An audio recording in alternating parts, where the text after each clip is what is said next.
Namaste. Namaste. First, I'd like to thank you before I ask you my question, I'd like to thank you for your teaching. It has helped me tremendously. I'd like to thank Eckhart the form for withstanding the suffering that brought out this teaching to help all of us. My questions has to do with issues of abandonment and feeling of unworthiness.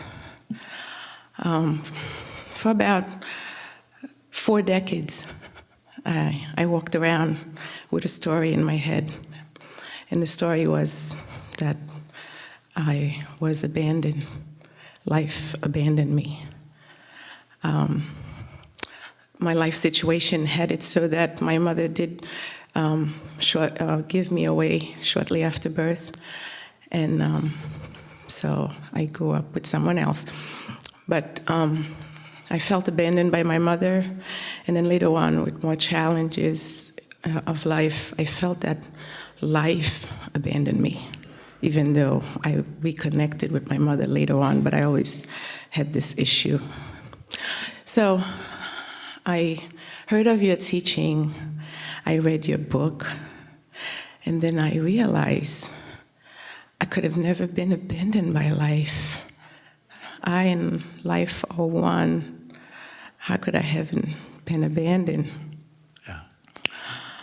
So I thank you for that.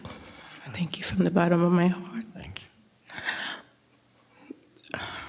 I brought tissues. But having said that, as you know, my conditioned self always came back to remind me of that. So I have issues when I'm around people, powerful people. You're powerful, but I don't feel like that around you. I hope not. But when I'm around wealthy people, especially, like if I met the president, you talk about the story of the you talk about the story of the CEO versus the janitor in your book, and yeah, at work I can talk to the janitor. I feel like, oh well, he's the janitor, so I have a chip on my shoulder. Hi. But when the CEO's coming, I'm like, oh, I'll get the door for you. So how can I stay present? I feel like my ego has moved into that direction, because I can be around here, I feel okay. But when I'm with those people I mentioned, I lose it. I feel small, I feel insignificant. If I could become an ant in the room, I would. Yes. Okay. Thank you. Thank you.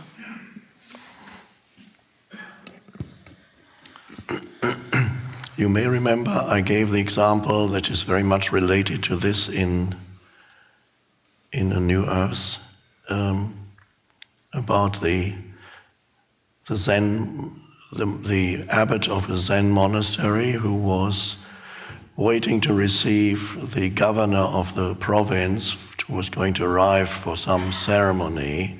And while he was waiting to receive the governor of the province where the monastery was, the abbot of the monastery noticed that the palms of his hands were sweaty.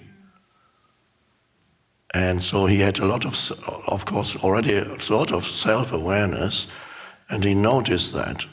Okay. The next day, he went in front of all his monks and said, I resign from my position of abbot, I have more work to do. And he went to another monastery to study under another master for a few more years. And then he came back to the monastery, and that was gone. So what he noticed, of course, was that he was not sufficiently deeply connected with being. He was becoming nervous in the presence of somebody who, in the eyes of the world, was important. And that showed to him that he wasn't deeply enough connected with being. The same what you describe in my 20s, I had similar experiences. And when I met occasionally people in Europe, for example, I was introduced to a young man, and they said, "Oh, he's the great grandson of the former German emperor," and I felt, I didn't remember the mess that his great grandfather had left behind, but I had this image of him growing up in a palace, and I knew I had grown up in a one-bedroom apartment with my parents. So I felt smaller than him. I was identified with form, with position, the history of me. I had a mental image of who that person was or is. I had a mental image of who I am, and I was still living through a mental image. And when I compared the two mental images, the one I had of him, the one I had of myself, the one I had of myself felt much smaller and insignificant than his. And then the mind kicked in and said, "Oh, he would be, if his great-grandfather hadn't made such a mess of things, this guy would now be emperor, or become emperor." And a few more times similar things happened. So there is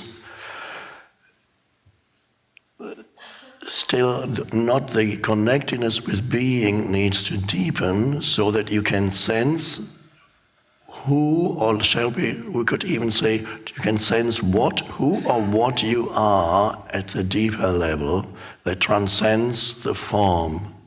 And this is, of course, what our work, if we want to call it work, is all about, is to take our attention into ourselves so that our attention and our sense of identity, of self, is no longer derived from mental images, including mental images we have of our body, or mental images that we have that are connected with our history and whatever it is, our upbringing, our social position. They are all thoughts or mental images. Now, it is very normal for people to derive their sense of self from those things, but it's extremely limiting, and it makes you uneasy very often in the presence of others.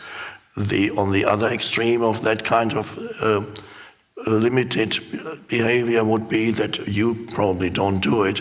You could look down on people who you think are inferior and treat them less well, and so you feel bigger than them. And then when there's somebody else you have a mental image that he is more than you feel smaller, or you want to ingratiate yourself or whatever, or want to disappear, not be seen.